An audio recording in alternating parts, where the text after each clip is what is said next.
News media मंच पर आपका अभिनंदन। देवेंद्र त्रिपाठी हूं मैं और आपके साथ जुड़ता हूं किसी विशेष मुद्दे पर बात करने के लिए। आज का मुद्दा है भारत में विदेशी संस्थानों के, खासतौर पर उच्च शिक्षा के संस्थानों, यानी कि जो बड़े बड़े विश्वविद्यालय हैं जिनमें पढ़ाई का सपना कई बार गरीब लोग उस सपने को पूरा नहीं कर पाते, गरीब बच्चे, मेधावी बच्चे भी।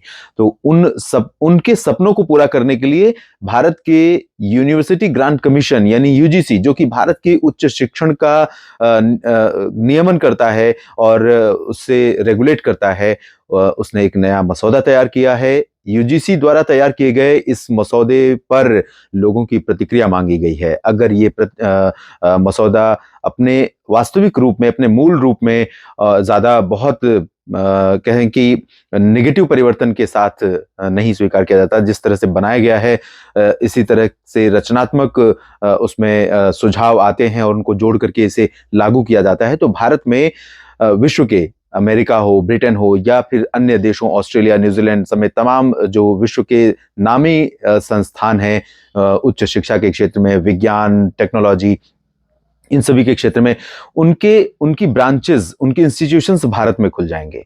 और इससे भारत के मेधावी छात्रों को फायदा होगा जो उतना बजट नहीं बना पाते थे बाहर जाने के लिए, पढ़ाई करने के लिए। उन्हें कम पैसों में अच्छी गुणवत्ता की शिक्षा मिलेगी। कुछ मेजर चेंजेस जो फायदे होंगे, कुछ अगर बिंदुओं में मैं बताऊं तो 4-5 मोटे मोटे बिंदु हैं, जिसमें एक फायदा ये होगा कि भारत के छात्रों को उच्च शिक्षा मिलेगी। दूसरा फायदा ये होगा कि भारत में और अधिक विदेशी छात्र आकर पढ़ने लगेंगे। अब आप सोचेंगे कि विदेशी संस्थाएं आएंगी तो विदेशी छात्र कहां से आएंगे, तो मैं आपको बताता हूं कि कई अफ्रीकी देश और एशियाई देश ऐसे हैं जो यूके यानी यूरोप और अमेरिका के तमाम बड़े विश्वविद्यालयों में जाकर पढ़ाई करने का खर्चा नहीं उठा पाते हैं। उन्हें भारत सस्ता पड़ेगा और भारत में आकर के वो रह सकते हैं, कम लागत में वो पढ़ाई कर सकते हैं। तो ये एक फायदा होगा। और साथ में एक बहुत इंपॉर्टेंट चेंज पूरे विश्व में इस समय आ रहा है, जिस पर बहुत जोर डाल रहा है। G20 का अध्यक्ष है इस समय भारत। ग्लोबल साउथ की बात भारत कर रहा है। ग्लोबल साउथ में अफ्रीका के देश आते हैं, एशिया के देश आते हैं, जिन पर अब तक ज्यादा जोर नहीं रहा है और जिनका कहें कि वैश्विक मंच पर दखल जिनकी बहुत ज्यादा नहीं रही है। तो ऐसे में अफ्रीका और एशिया के देशों के साथ भारत का जो तालमेल है वो बहुत ज्यादा बढ़ने वाला है आने वाले दिनों में।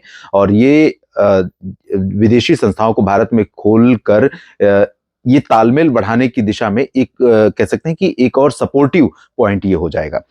एक बड़ा अहम जो डिसीजन लिया गया है कि अन्य जो विदेशी संस्थान होते हैं जो भारत में व्यापार या व्यवसाय करते हैं, उन्हें अपने मुनाफे का कुछ हिस्सा भारत में ही रखना होता है, भारत में ही खर्च करना पड़ता है। लेकिन अगर कोई विश्वविद्यालय अपने शिक्षण संस्थान यहाँ पर खोलता है तो उसे अपना जो मुनाफा है उसे पूरा पूरा वो अपने देश में ले जा सकता है।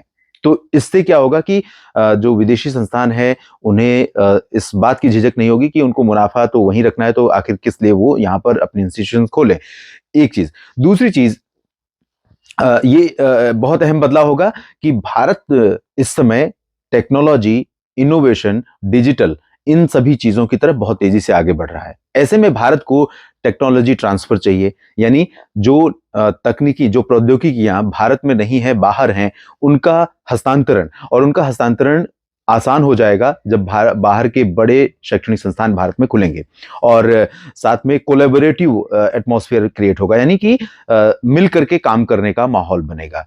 यानी अगर भारत का एक वैज्ञानिक किसी एक चीज में शोध कर रहा है और उसी तरह का शोध किसी दूसरे देश के वैज्ञानिक कर रहे हैं, तो उनमें कोलैबोरेशन के चांसेस बढ़ जाएंगे। और साथ ही साथ जो विदेशी संस्थान भारत में आएंगे, उन्हें भारत से और अधिक छात्र उन्हें अपने देशों में पढ़ाने के लिए मिलने लगेंगे, क्योंकि यहाँ पर कैंपस सिलेक्शन हो सकता है, यहाँ पर इजीली यहाँ से एक्सेस हो सकता है छात्रों के लिए बाहर जाना। तो बहुत सारी चीजें होंगी, बहुत सारे बदलाव आएंगे।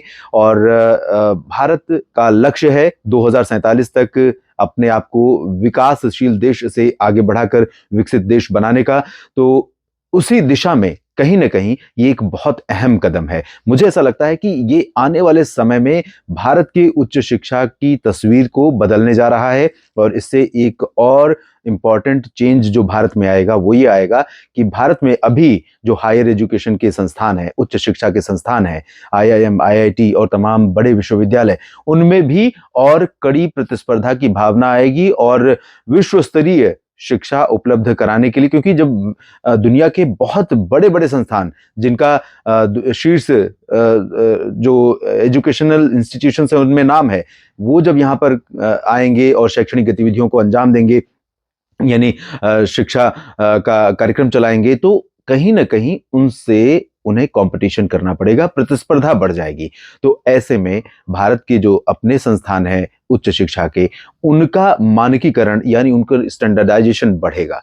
तो ओवरऑल अगर देखा जाए तो मुझे ऐसा लगता है कि ये यूजीसी का ये मसौदा, ये फैसला बहुत ही सकारात्मक है, बशर्ते हमारे देश की जो मशीनरी है, जो सिस्टम है, वो चीजों को आप जानते ही हैं कि देश में अगर राजनेता की नीयत पर संदेह आपको नहीं है, लेकिन मुझे ऐसा लगता है कि देश के सिस्टम में जो भ्रष्टाचार का दीमक लगा हुआ है, वो जब तक ठीक नहीं होगा तब तक भारत का ये 2047 तक सपना, विकसित देश बनने का सपना संभवतः पूरा नहीं हो पाएगा। क्योंकि उत्तर प्रदेश ले लीजिए या देश का कोई भी राज्य ले लीजिए, जहां पर सरकार के दावे बहुत अच्छे अच्छे हैं, लेकिन हकीकत सिस्टम की बहुत अलग है। तो संस्थानों को अपना काम ठीक ढंग से करने के लिए सिस्टम को ठीक ढंग से काम करना होगा। फिलहाल इस वीडियो में इतना ही। बने रहिए न्यूज मीडिया मंच के साथ, सब्सक्राइब कीजिए इस चैनल को, अपनी प्रतिक्रियाएं दीजिए, लाइक और शेयर भी करें और सपोर्ट करें, ताकि इस चैनल को भी मौसम तक चैनल की तरह ही आगे हम बढ़ा सकें। धन्यवाद।